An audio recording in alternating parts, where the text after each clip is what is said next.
the next topic is conversion of fractions into decimal numbers. First of all, when I defined rational number in two sense, one in a p by q form and another in a decimal representation.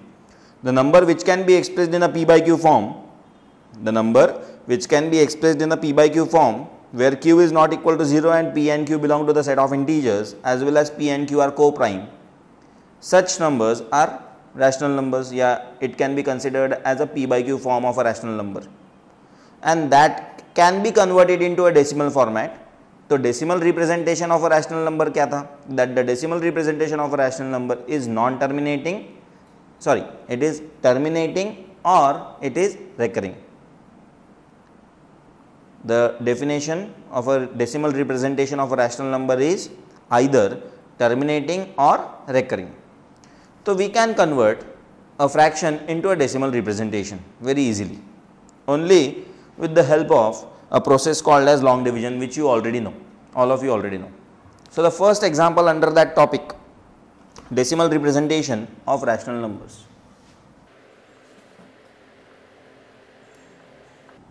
In this topic, the first example is 8 by 3. So when it is 8 by 3, we would expect that we'll do the long division and we'll convert it into a decimal form. क्या होगा इसका? अगर हमने rough work में इसको किया divide, तो it should be either terminating और रेकरिंग. अगर टर्मिनेट हो गया डेसिमल रिप्रेजेंटेशन तो वहाँ रुक जाओ, वैसे ऑब्वियसली रुक जाएंगे हम, क्योंकि उसके सामने लॉन्ग डिवीजन जाएगा भी नहीं. और अगर नहीं टर्मिनेट होता है तो रेकरिंग होने पे रुक जाएंगे हम. तो कैसे करेंगे देखिए, 3 2 6, 2 carry, because there is nothing else, we have to put a point 0 here.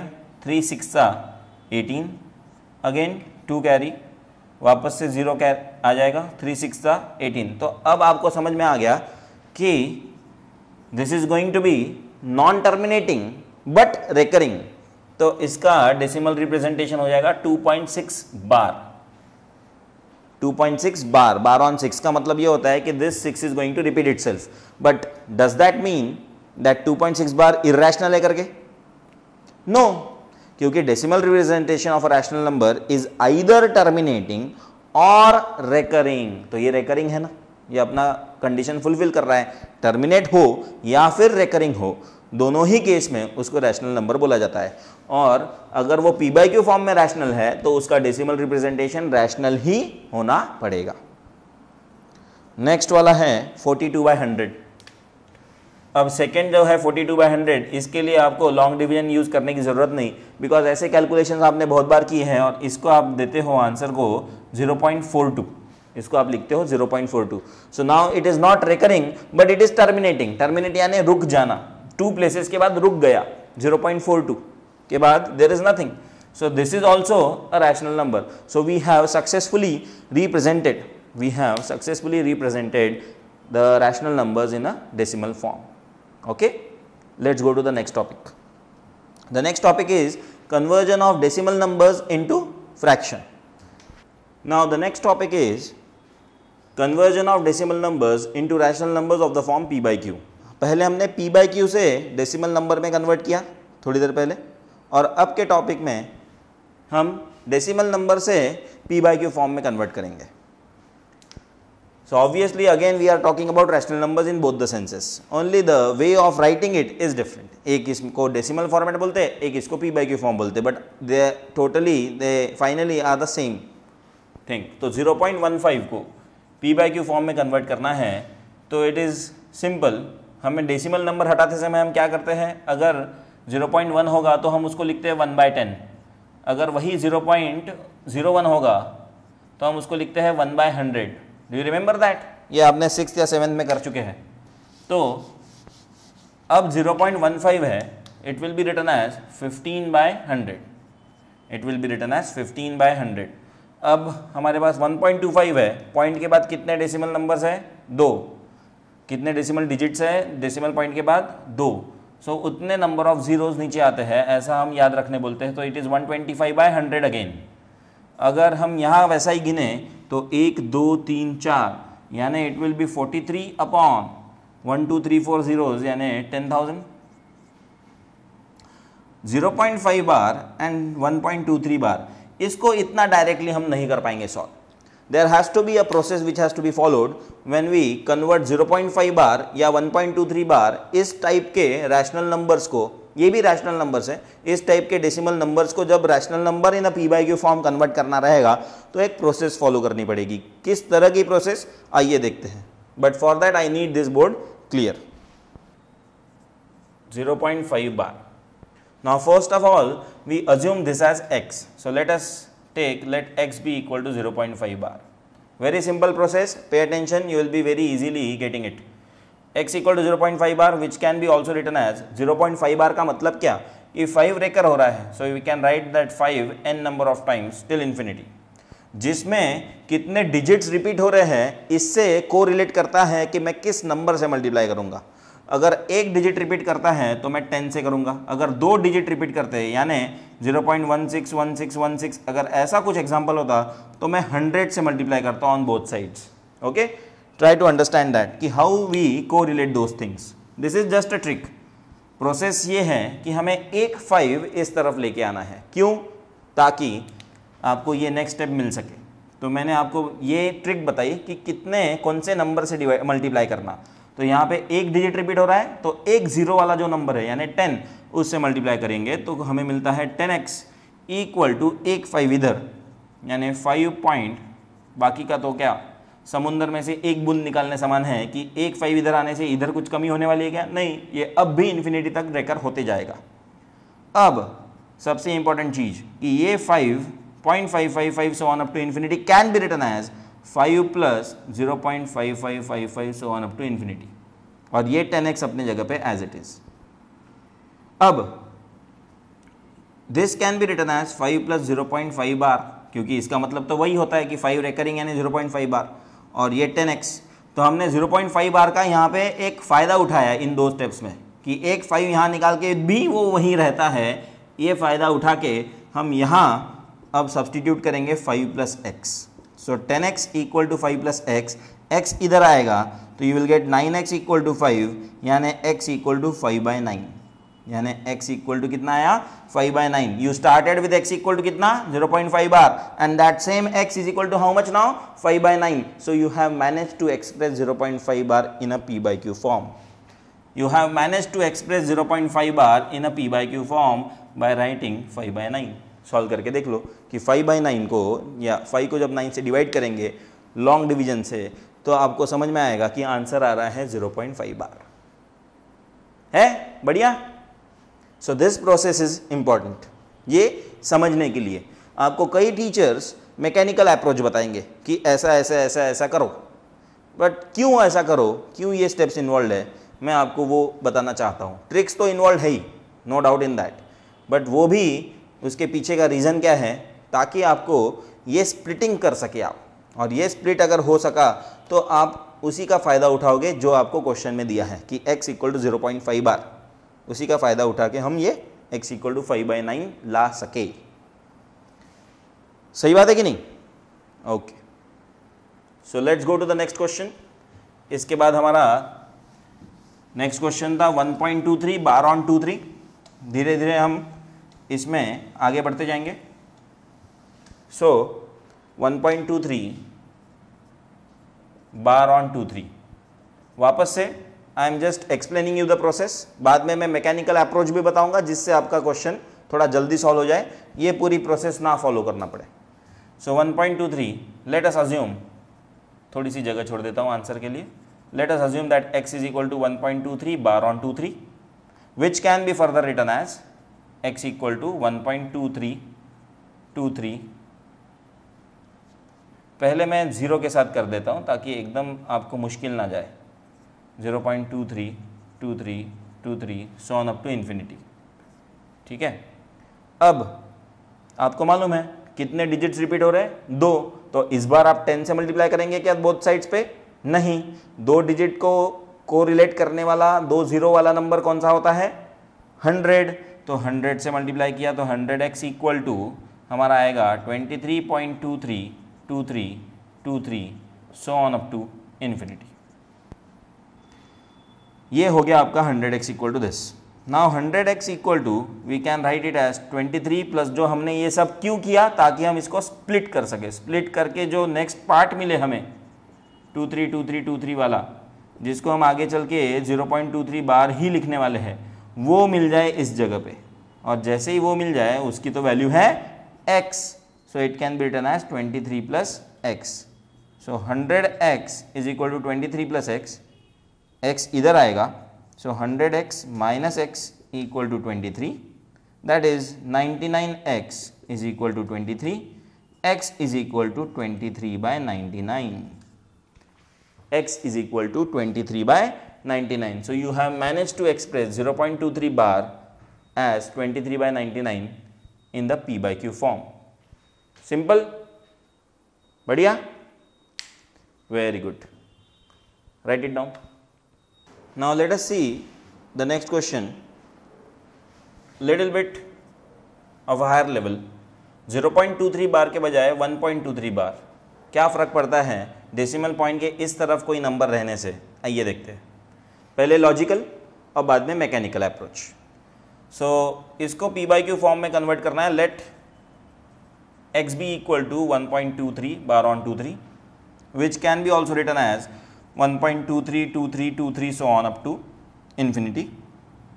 Because two numbers are repeating, what we do is we will be multiplying it by 100. वो process same.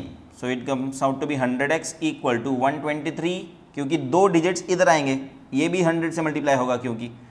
So it will be 123.2323 so on up to infinity. 100x से 100 से दोनों को multiply किया. Keep that in mind. Now 100x equal to, we need to split it, but when you need to split it, it should look like this again. Then only it is advantageous. Then only it will give you the advantage that we need here. So to do that, I will have to do something called as splitting of this number, जिसको हम हिंदी में कई बार संधि विग्रह बोलते हैं, याद रखने के लिए, बच्चों को याद रहता है. So 123.2323 को अब आप ये सोचिए कि बाद में प्लस साइन के बाद में 1.2323 आना चाहिए. तो 2323 तो आने ही वाला है, उसमें कोई दिक्कत नहीं, बट ये पॉइंट के पहले 1 आना चाहिए. वो 1 आपको 123 में से निकालना पड़ेगा. जब आप 123 में से 1 इधर दे देंगे तो 123 के पास क्या बचेगा? 122 बचेगा. So you have manage to split it in this manner कि it will be written as 122 plus 1.232323 so on up to infinity, which will be written as 100x equal to 122 plus 1.2323 is nothing but 1.23 bar, which is nothing but x as assumed earlier. Once you do that, now 100x is equal to 122 plus x. X comes on this side to give you 99x equal to 122, which implies that x should be equal to 122 upon 99. So x started with what? 1.23 bar and p by q form कितना? 122 by 99. You can definitely check it by dividing 122 by 99 with the help of long division or with the help of calculator. But this is the process. Now I will tell you the mechanical approach कि जो हर question में apply किया जा सकता है. वो क्या है मैं आपको बताता हूँ. पहले आप ये लिख लीजिए. डन. सो मैकेनिकल अप्रोच ये है कि x equal to 1.23 bar. Understood. How many digits are repeating after the decimal point? After the decimal point, how many digits are repeating? 2. So we multiply it by 100. 100x equal to, we will get this as 123.23 bar on 23.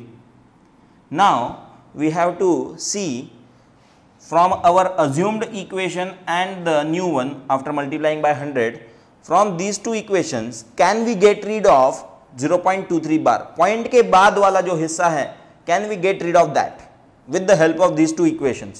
Now with the help of these two equations, यानी इन दो equation को add करो या multiply करो या subtract करो या divide करो, कुछ भी करो, but can you get rid of this 0.23 part? Point के बाद वाला जो हिस्सा है, can you get rid of that?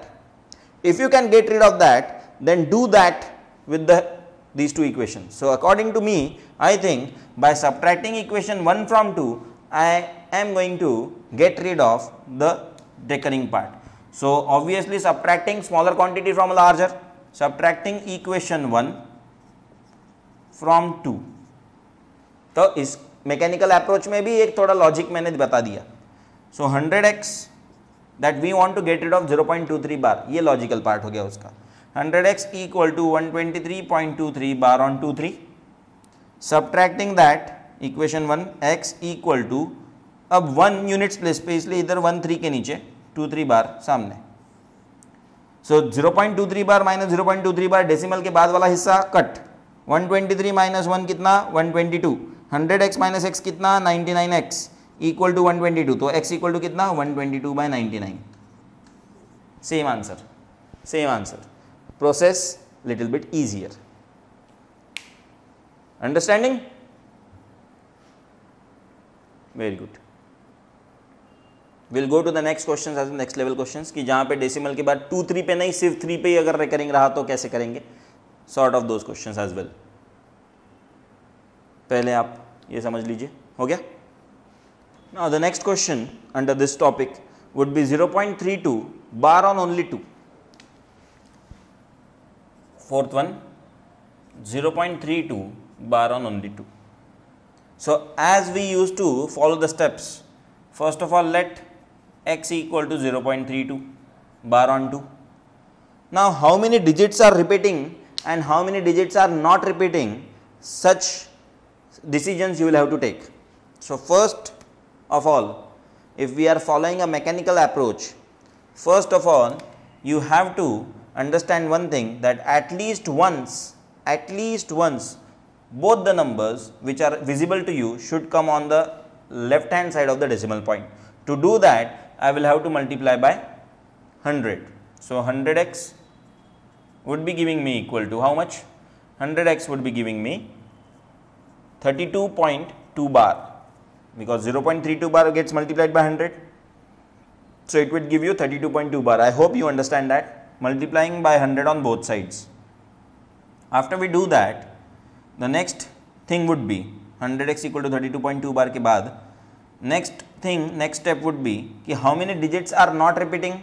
1 digit is not repeating, 3 is not repeating. So now correlating to it, how many zeros we are going to include in that? So we say कि एक digit नहीं repeat हो रहा है तो एक zero वाला number यानी 10 से multiply करो इसी को. जब हम इसी को 10 से मल्टीप्लाई करते हैं तो हमें मिलता है 10x equal to 3.2 bar. But ये सब कोरिलेशन, ये सब ट्रिक बताना, ultimately what we are interested in mechanical approach as well, we are interested in getting rid of a decimal part, and to get rid of that decimal part we do subtraction. So while doing subtraction, ये recurring part अगर subtract करना होगा, इसको अगर delete करना होगा, तो ये ऐसे कुछ एडजस्टमेंट करने पड़ेंगे जिसके कारण 0.2 बार कैंसिल हो जाएगा. सो नाउ ये इक्वेशन 1, ये equation 2, subtract 2 from 1, subtract smaller from the larger one. So when we do that 100x minus 10x gives you 90x equal to 0.2 bar तो खत्म. 32 माइनस 3 जो है, 32 माइनस 3 ये आपका काम का है, that is 29. So x is equal to 29/90. एक बार करके देखो 29/90 कितना आता है, whether it comes out to be 0.32 bar on 2 or not. 29/90, correct? So it comes out to be 0.32 bar on 2, and this is the most easiest approach as well. इसी type का एक और क्वेश्चन लेते हैं जल्दी से, फिर हम इस टॉपिक को बाय बाय कर देंगे. 15.712 बार ऑन ओनली 2. अब इसमें डेसिमल पॉइंट के इधर भी नंबर है, नॉन रिकरिंग 71 भी है और एक रिकरिंग डिजिट भी है 2. सबसे पहले तो x लेना ही पड़ेगा, that is our mandatory thing. First step x equal to 15.712 bar on 2. How many digits are repeating? ठीक है, 1 digit is repeating, that's okay. But जब ऐसे टाइप के क्वेश्चन आते हैं तो मैंने आपको बताया था कि अब रिपीटेशन पे नहीं है, अब हमारा कितने डिजिट नॉन रिपीट है उस पर काम चलता है. एनीवे, पहले हम ये देखेंगे कि 15.712 में एक बार पूरा का पूरा नंबर इधर लेके आना है. सो एक बार लाने के लिए you will have to multiply कितने डिजिट से इसके डेसिमल के बाद 3. So you will have to multiply by 1000. So 1000x is equal to 15712.2 bar, क्योंकि 2 बार ही कंटिन्यूसली बचेगा. एक 2 इधर आ गया तो खत्म तो नहीं होगा, उसके बाद का 2 बार है. और अब हमें डिसाइड करना है, आपको मालूम है you want to get rid of the recurring part, you want to get rid of the recurring part, क्योंकि वही आपको ऑब्स्टेकल की तरह अड़ाता है to convert this decimal number into p by q form. So अब ट्रिक ये है कि how many numbers are non repeating, so 7 and 1. After the decimal point, how many numbers are non repeating? Only 7 and 1. So we will multiply by how many zeros in that number? 100. So in the same case 100x equal to 15, but when you write that you have to write with full attention 1571 according to the units place, tens place, 100 and 1000. Point 2 bar as it is. Now you know what to do. Equation 1 or 2 में you have to do the subtraction, correct? 2 bar तो गया, 2 minus 1 1 cut, यहाँ पे 7 cut 6, ये 11 minus 7 कितना हो जाएगा 4, 6 minus 5 1, 5 minus 1 4 and this 1 again, and 1000x minus 100x कितना हो जाएगा 900x equal to this. So x would be equal to 14141 upon 900. So calculate करके देख लो 14141 upon 900, 15.712 bar on 2 आता है या नहीं. Check it quickly. मैं तो यहाँ चेक कर ही रहा हूँ, आप भी चेक करिए. 14141 divided by 900. So 15.712 bar on 2 is the answer. है कि नहीं? बढ़िया ट्रिक. इसके ऊपर प्रैक्टिस करेंगे तो आपको वापस ये प्रोसेस देखने की ज़रूरत नहीं पड़ेगी. You just have to practice it. एक टाइप के क्वेश्चंस मैंने जो समझाया सबसे पहला, उसके उस तरह के 4 क्वेश्चन, 10 क्वेश्चन, 5 क्वेश्चन कुछ आप सॉल्व करिए. सेकेंड टाइप के 5 क्वेश्चन, थर्ड टाइप के 5, ऐसे करते जाइए. So you will be expert in these kind of questions whenever you are going to convert this decimal numbers into fraction. So whether they may be recurring or non recurring, it's very simple. इस जगह पे अगर बार नहीं होता तो ये कितना आसान हो गया रहता. 15.712 को p बाई क्यू फॉर्म में, वेरी सिंपल. 15712 कितने डिजिट्स आए भाई डेसिमल के अंदर 3, तो नीचे 1000, सिंपल, खत्म. 15712 upon 1000. If any teacher says कि we need a lowest form, you can convert that into a lowest form, as simple as that.